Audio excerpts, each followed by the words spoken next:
Jared Anderson is the president and founder of the Olam Institute, a religious nonprofit that nurtures constructive approaches to religion and religious education.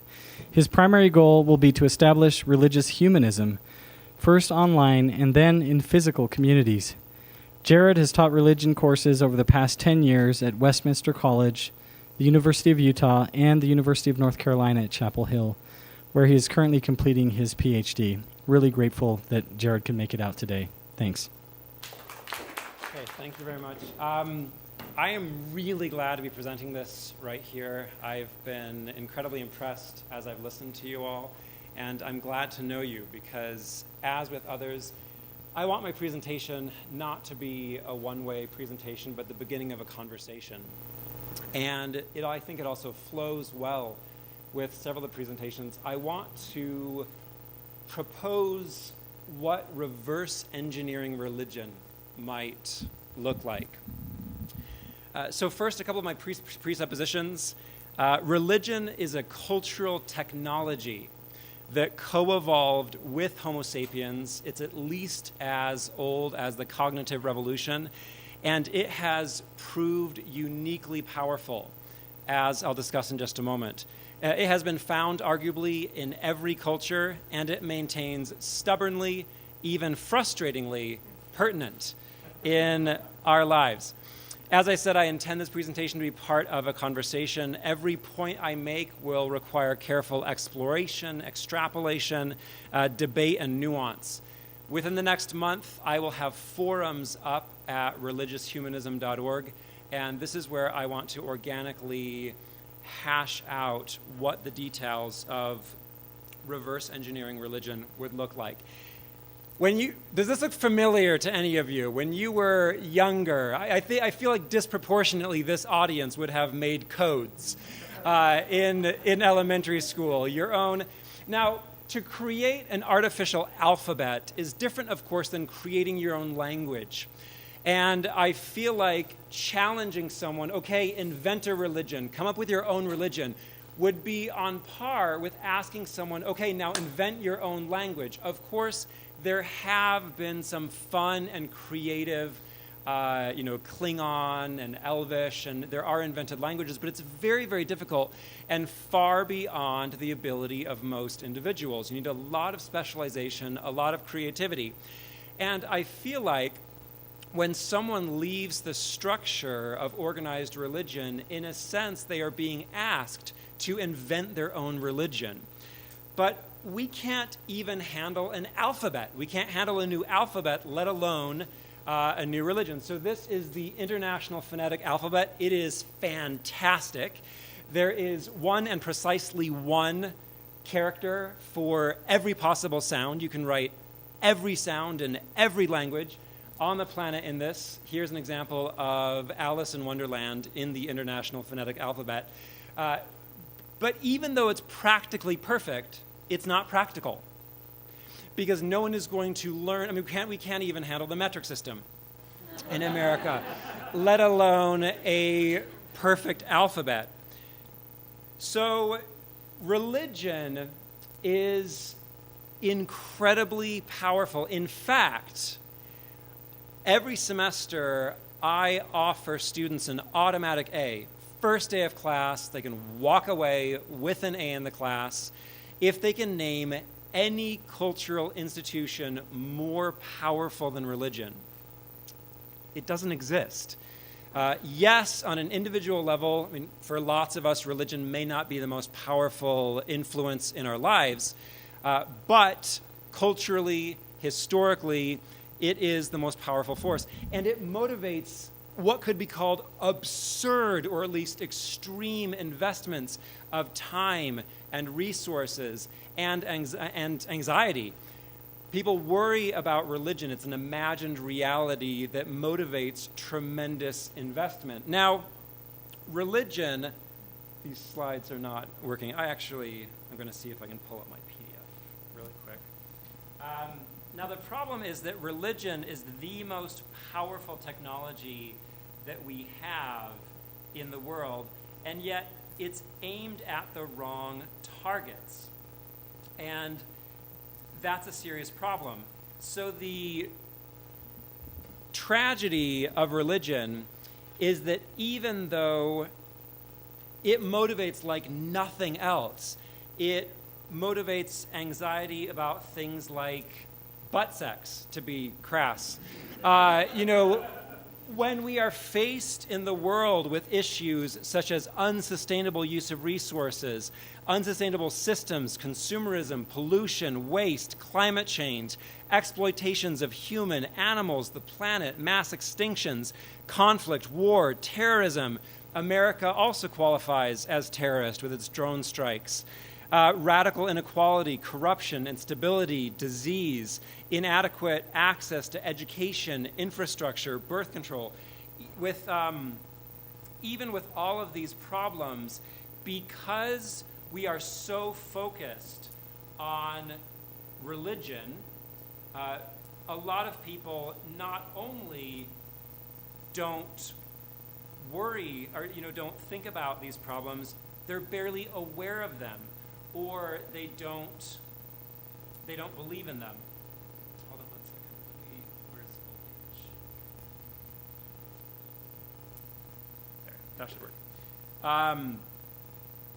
Okay, so we have these urgent problems. So is it possible to take this uniquely powerful cultural technology of religion, improve it, make it more beneficial, more useful, more efficient, and then aim it at the urgent problems that the world faces today, as we have done with other features such as the domestication, agriculture, society itself? In fact, Daniel Dennett argues that religion itself is basically domesticated, ritualized superstition, which is why we still believe crazy things. So what would reverse engineering religion look like? Well, first, we need to start with what is religion.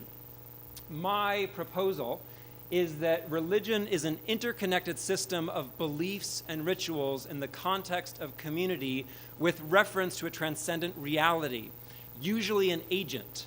The transcendent reality usually has feelings about how we live our lives. And a religion needs to have all of these elements.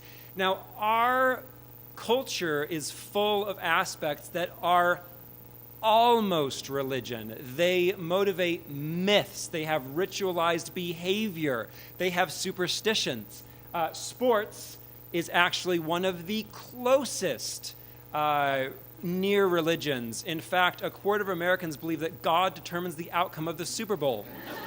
That's a real statistic. And also, nationalism, patriotism. If you've ever been to court, you notice the ritualized behavior. When a certain someone puts a piece of paper on your car, it requires you to take symbolic action and give them money because of this improper taboo that you committed by parking in the wrong space.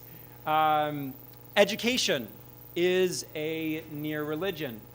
And you could argue that nationalism, in fact, Robert Bella has, is that nationalism could even be considered perhaps a full religion, because to be a good American, you need to believe in God. So it has that transcendent reality. So these are near religions, but they're not quite religions. We'll look more closely at the components of religion. So once we've determined what religion is, and we're on this task of reverse engineering it, making it better, we need to decide what flavor of religion we want to replicate. And among many options, but two options that we have are high church and low church. Low church began as a disparaging term, but generally low church refers to a low liturgy, not much embodied worship. You have prayers, and in the full spectrum of both our evolution and the individual and collective advantages that religion gives. So when I think about reverse engineering religion, I'm going to set as a target a high church tradition. In other words, and I literally have this goal, I want to help build religious humanist cathedrals. Not chapels, cathedrals. I think we need that level of engagement. So how to make religion? What goes into religion? As I said in my definition, we have beliefs, we have rituals, there's scripture usually, myth, scripture is written myth, and then we have community. Transcendent reality fits into belief. And this is where the conversation really needs to begin, because there are so many possibilities. And what I'm planning on doing is, on these religious humanist forums, I want to engage with a wide variety of people, and there will be lots of areas in the forums to discuss the ethical issues, the meta issues, the application issues, but there are a lot of questions to answer. So when we talk about reverse engineering religion and what should be in the religion, so we need a lot of different things. So for example, we need a cosmology, we need origin stories, we need meaning, we need morality, we need stories of identity. I want to speak for a moment about the question of literal belief, because a lot of the people we talk to as liberal or fringe or post in the spectrum of Mormonism, there's a lot of disparagement about literal belief. In fact, I pushed back really hard when a good friend of mine said that he is trying with his podcast to promote a post-literal Mormonism.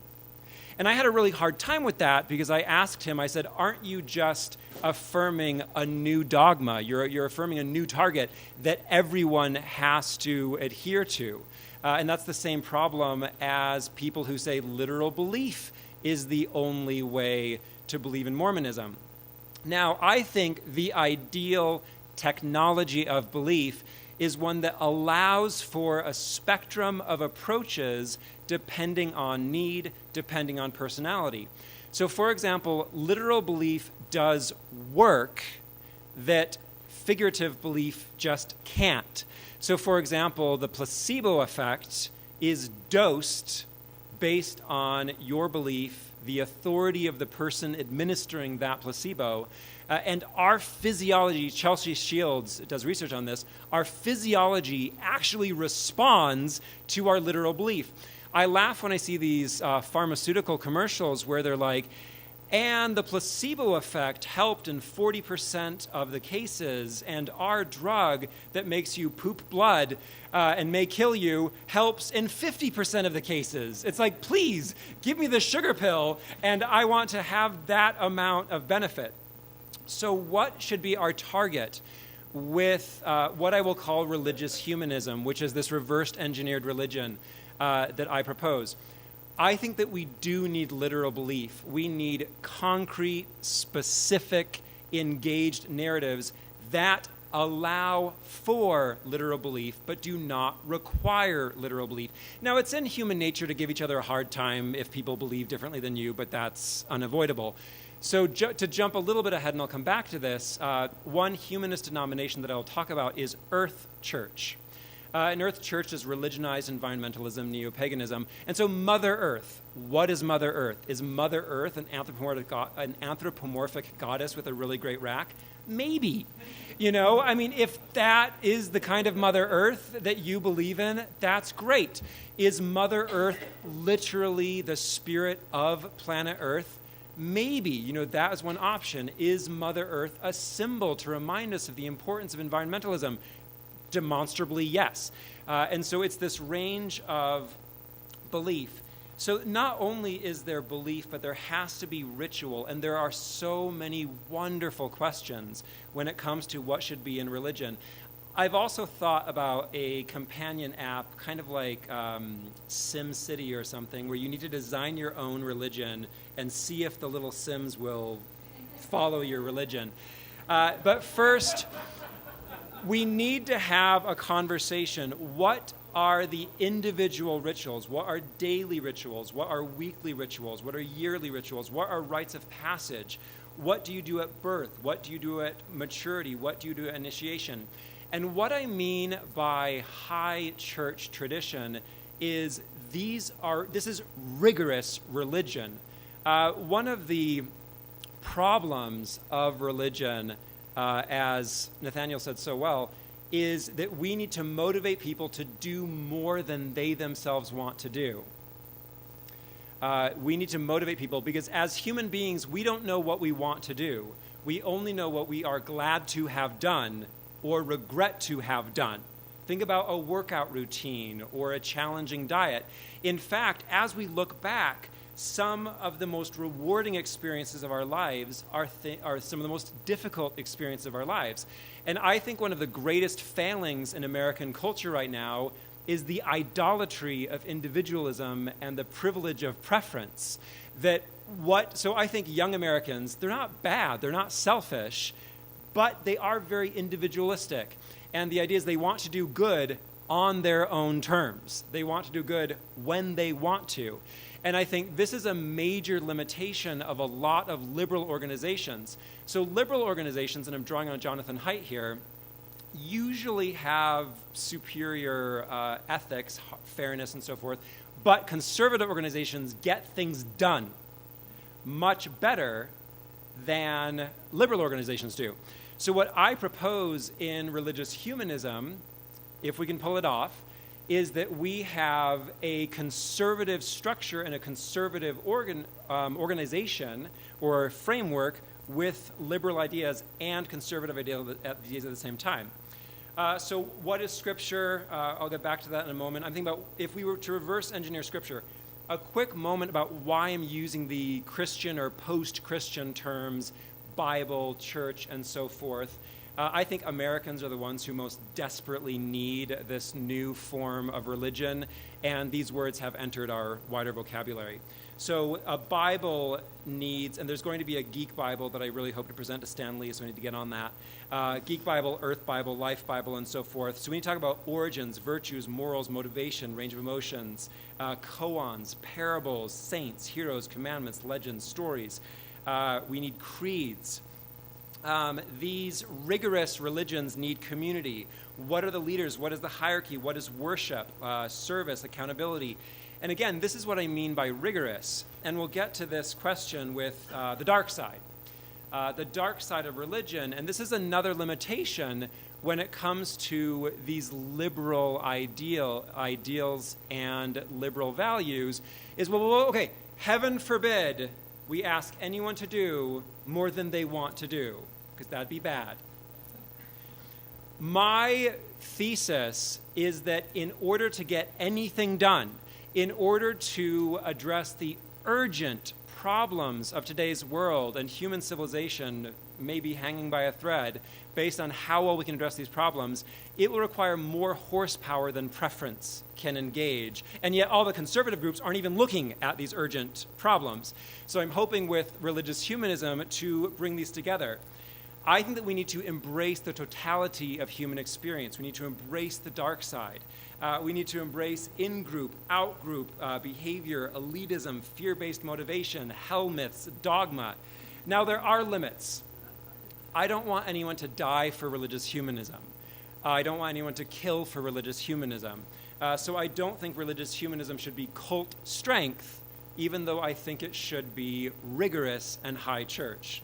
So what do we do with this engineered religion? My three approaches that I'm working on are what I call Religion Better Than True, a spiritual training app, and religious humanist denominations. So Religion Better Than True, I've spoken on this before.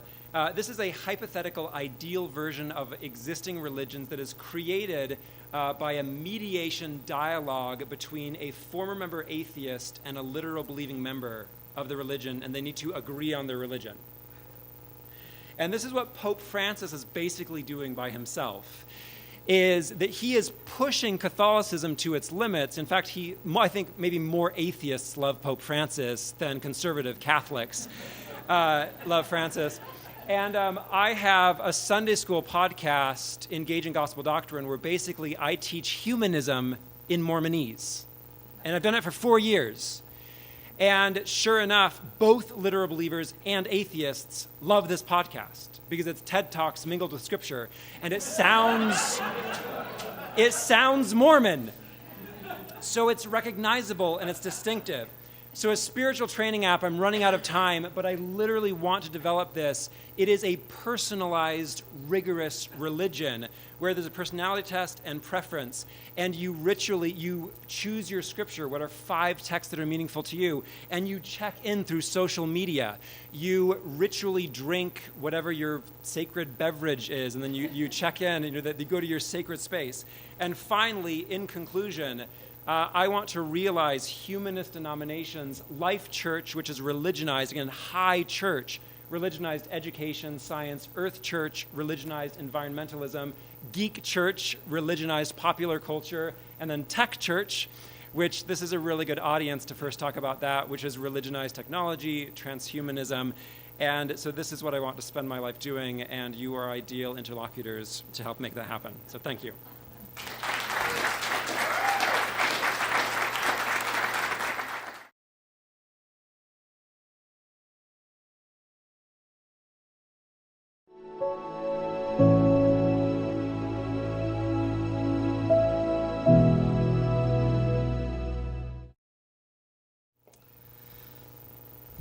Jared Anderson is the president and founder of the Olam Institute, a religious nonprofit that nurtures constructive approaches to religion and religious education.